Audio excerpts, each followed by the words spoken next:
Bonsoir à toutes et à tous et bienvenue dans ce nouveau numéro de Studio 8. Compétent pour régler les litiges entre salariés et employeurs, le Conseil de prud'homme reste une institution assez méconnue.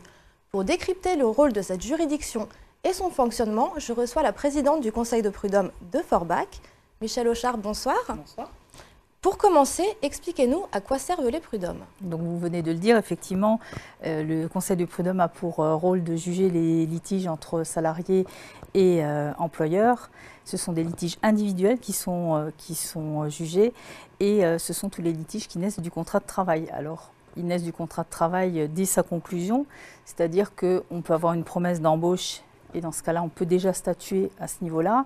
Et ensuite, on va statuer à la naissance du contrat pour voir si le contrat existe effectivement et s'il est valide. Ensuite, durant le déroulement de ce contrat, par exemple pour l'attribution de primes, de congés payés, pour des affaires de discrimination, etc.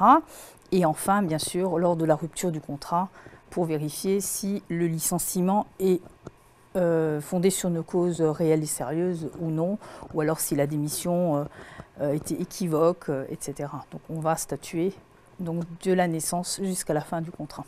Votre juridiction regroupe Forbach et Sarreguemines. L'année dernière, vous avez traité 676 nouvelles affaires. Quels sont les cas les plus fréquents ? Alors les cas les plus fréquents, c'est les licenciements sous toutes ses formes. Donc ça peut être un licenciement pour faute, ça peut être un licenciement pour motif économique. Voilà. Donc en fait, la plupart des affaires sont des affaires de licenciement. En règle générale, qui dépose ces recours? Plutôt les employeurs ou les employés? Donc c'est plutôt les salariés. En règle générale, on va dire entre 98 et 99%, ce sont les salariés qui saisissent le Conseil de prud'homme. Si la saisine du Conseil de prud'homme est gratuite, il est toutefois recommandé d'être assisté par un avocat car la procédure peut s'avérer complexe. Les précisions avec Maître Schifferling, avocate spécialisée en droit du travail à Forbach. Si le salarié a une fiche de paye, que l'employeur ne lui paye pas ce qu'il y a sur la fiche de paye, il y a un formulaire à remplir qu'il peut se procurer directement auprès du Conseil de prud'homme dans lequel il doit mettre son nom, prénom, son adresse, l'adresse de l'employeur et cocher des cases avec indication des montants qu'il réclame. Il a une audience qui est fixée par le Conseil de prud'homme et à ce moment-là, il y va, il explique qu'il n'a pas été payé et normalement, il peut obtenir un jugement pour être payé. Ça, c'est dans les cas simples. Dans les cas un peu plus compliqués, comme en matière de licenciement pour motif économique ou en matière d'inaptitude, l'avocat n'est pas obligatoire. Donc le salarié pourra toujours saisir le prud'homme seul. Mais la plupart des salariés ne maîtrisent pas ni la loi ni la jurisprudence et c'est compliqué pour eux parce qu'il y a des spécificités au droit du travail. C'est parfois compliqué. On a l'impression d'être dans son bon droit et finalement il y a un article qui vient dire que ce n'est pas vraiment le cas. Donc là, la plupart des salariés vont voir un avocat qui étudie leur dossier et qui s'occupe de faire la requête. En tout cas, ce qui est important, c'est que la requête soit la plus complète possible parce que ça évite des renvois après. Si on fait une requête qui fait une page, la partie adverse va répondre en disant « je ne vois pas ce qu'on me demande » et on sera obligé de reconclure, donc ce sera renvoyé et renvoyé. Si on fait une requête complète dès le début, eh bien même avec les observations adverses, moi il m'arrive très souvent de plaider à la première audience parce que le dossier est prêt et que j'ai dit tout ce que j'avais à dire et que ce n'est pas parce que l'employeur répond. Je me doute souvent de ce qu'il va me répondre et ce n'est pas parce qu'il répond que je dois encore répondre. Donc, il y a possibilité de déposer des requêtes et d'obtenir un jugement dans les 6 mois. Il faut que les salariés sachent que le Code du travail est pour l'instant protecteur des salariés. Donc, si le salarié a des éléments et qu'il estime être lésé, il faut qu'il aille au prud'homme ou au moins il faut qu'il se renseigne pour savoir si ses demandes sont justifiées. Les affaires portées devant le Conseil de prud'homme recouvrent tout l'éventail de la vie économique. Comment réglez-vous ces différends qui touchent à des compétences très variées ? Alors le Conseil de prud'homme en fait est découpé en 5 sections. Donc il y a une section agriculture, une section industrie, une section commerce et une section activités diverses qui dépendent donc du code APE de l'entreprise. Donc les affaires sont réparties en fonction de l'activité dans laquelle travaille le salarié. Et ensuite une dernière section qui est la section encadrement qui va juger les affaires concernant les ingénieurs, les agents de maîtrise et les VRP. Et qui sont ces conseillers prud'homaux? Comment sont-ils Alors élus? les conseillers prud'homaux sont élus par les salariés et par les employeurs. Les dernières élections ont eu lieu en 2008 et nous sommes donc sur un mandat long qui a déjà été prolongé. Donc ce sont des gens qui sont issus du monde du travail et qui connaissent le monde du travail, d'où leur spécificité. Concrètement, comment se déroule une affaire devant les prud'hommes? Le bureau de conciliation est composé de 2 conseillers prud'hommes, un salarié, un employeur. En conciliation, la présidence est alternée, c'est-à-dire une fois c'est l'employeur, une fois c'est le salarié. Et donc on entend les 2 parties et on essaye de trouver une solution. Donc c'est le premier rôle du conseiller prud'homme, c'est la conciliation. Donc ensuite, on propose, lorsque la conciliation échoue, on propose un calendrier de dates où chacun va communiquer les pièces à son adversaire et on fixe une date en bureau de jugement. Donc l'échange des pièces a lieu, en dehors du conseil bien sûr, et ensuite on se retrouve en bureau de jugement et là nous sommes 4, nous sommes 2 employeurs, 2 salariés, présidence alternée à nouveau, une fois le salarié, une fois l'employeur, et nous écoutons les 2 parties. Donc chacun s'exprime, expose ses arguments, et au bout de cet exposé, nous mettons l'affaire en délibéré. Donc mettre cette affaire en délibéré, ça veut dire qu'on va se rencontrer donc tous les 4, et on va débattre de l'affaire au vu des pièces qui nous sont communiquées, bien entendu. Et nous allons prendre une décision, et cette décision s'appelle un jugement. Cette parité justement qui est en place et qui fonctionne au sein des prud'hommes, est-elle synonyme d'impartialité ou sent-on une différence de verdict entre un président issu du corps salarial ou du collège patronal? Alors pour aboutir à une décision, il faut être 4, hein, donc il faut au moins qu'il y en ait 3 qui soient du même avis, hein, puisque la décision elle est forcément à la majorité. Et nous jugeons au vu des pièces qui nous sont communiquées. S'il nous manque des pièces, nous pouvons toujours mener toutes les mesures d'instruction qui nous semblent utiles. Et par exemple, on peut mandater 2 conseillers rapporteurs qui iront voir en entreprise comment les choses se passent dans la réalité. On peut aussi faire une audition de témoins. Enfin, nos moyens sont quand même très larges. Et lorsque nous avons tous les éléments qui nous sont nécessaires, nous statuons. Donc c'est un peu une école de tolérance puisque nous sommes obligés de nous écouter les uns les autres et de prendre une décision. Au final. Donc nous jugeons en droit et donc en équité. Par contre, les délais d'attente au prud'homme sont souvent pointés du doigt. À quoi sont-ils dus et est-il possible d'y remédier? Alors c'est vrai que le justiciable est souvent impatient d'obtenir une décision et c'est tout à fait compréhensible.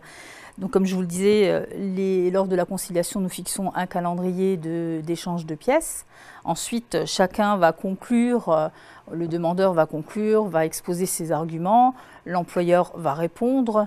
Et au final, on aura peut-être à nouveau un jeu de conclusion qui émanera du salarié qui va répondre et ce qui effectivement parfois impose des délais un petit peu plus longs. L'affaire a parfois besoin de mûrir aussi puisque au moment où on la dépose, on est à chaud et on a envie effectivement d'en découdre.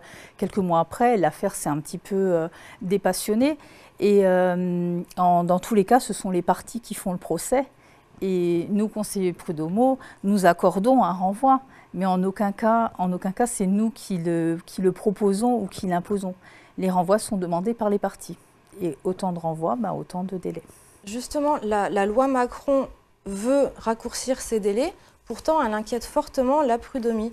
Pourquoi ? Alors effectivement, la loi Macron a un certain nombre de volets qui peuvent être un peu dérangeants. On nous rappelle par exemple un code déontologique, alors que finalement nous avons prêté serment au début de notre mandat. Mais effectivement, notre inquiétude est un peu sur cette composition restreinte qui peut être choisie dès la conciliation, c'est-à-dire qu'on peut choisir une composition restreinte qui doit statuer dans un délai de 3 mois. Et cette composition restreinte, donc de 2 conseillers seulement au lieu des 4, on peut faire craindre une justice un peu plus expéditive. Cependant, elle a quand même un avantage, c'est que si une des parties ne comparaît pas, et souvent celui qui ne comparaît pas, c'est celui à qui on demande des comptes, on peut juger l'affaire directement au vu des pièces qui ont été communiquées, bien sûr, à la partie adverse. Donc ensuite, il y a un autre point qui a été rajouté par la loi Macron, la médiation qui n'a jamais été offerte en matière de droit du travail, l'est aujourd'hui. Donc on peut aussi se demander s'il n'y a pas double emploi ou double effet et redondance entre le processus de médiation et le processus de conciliation. Dans le même sens, la nouvelle réforme du Code du travail proposée par la ministre Myriam El Khomri entend aussi plafonner les indemnités en cas de licenciement. Qu'en pensez-vous? Alors, c'est pas quelque chose de totalement nouveau, hein, ce plafonnement, puisque dès la loi Macron, il y avait déjà eu une proposition dans ce sens. Et elle a été refusée par le Conseil constitutionnel, puisque dans les éléments, en fait, ce n'était pas un plafonnement. À l'époque, c'était un barème qu'on nous proposait. Et ce barème, en fait, prenait en compte l'ancienneté, mais aussi la taille de l'entreprise. Et c'est pour ça que ça a été refusé par le Conseil constitutionnel. Donc aujourd'hui, on nous propose effectivement des plafonds. Donc si on a moins de 2 ans d'ancienneté, le tarif, ce sera 3 mois de salaire. Si c'est entre 2 et 5, ce sera 6 mois de salaire. À l'heure actuelle, en moyenne, pour une affaire concernant un salarié qui a entre 2 ans et 5 ans d'ancienneté, on est à une somme d'à peu près 7,7 mois de salaire.